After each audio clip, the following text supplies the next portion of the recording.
تتعامل ازاي لو جيت تعمل فلاشنج للسنتر لاين وكان فيه ريزيستنس؟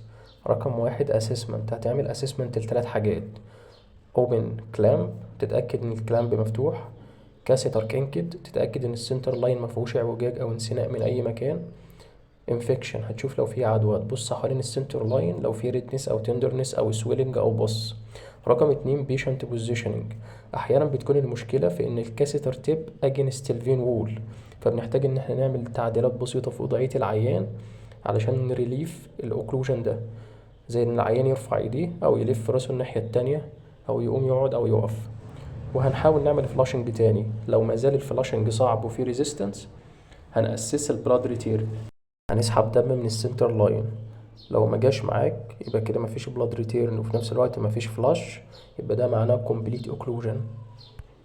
لو كان الاوكلوجن ده ثرومبوتيك اوكلوجن يعني بسبب بلاد كلوتس جلطات في السنتر لاين، هنستخدم الالتي بليز او الهيبرين. في الالتي بليز هنستنى من 30 ل 60 دقيقة، في الهيبرين هنستنى من ساعة لساعتين، وبعد كده نعمل فلاشنج تاني ونشوف البلاد ريتيرن.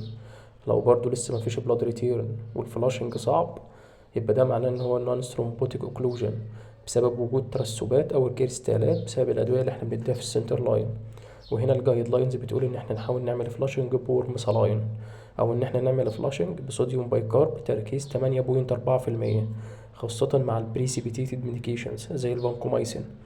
لو برضو الانسداد مازال موجود، هنعمل العيان شيست اكس راي علشان نشوف الكاسيتر بوزيشن مكانها فين بالظبط، وهنعمل له برضو دوبلر الترا ساوند عشان نشوف هل في كلوتس فيها ولا لا.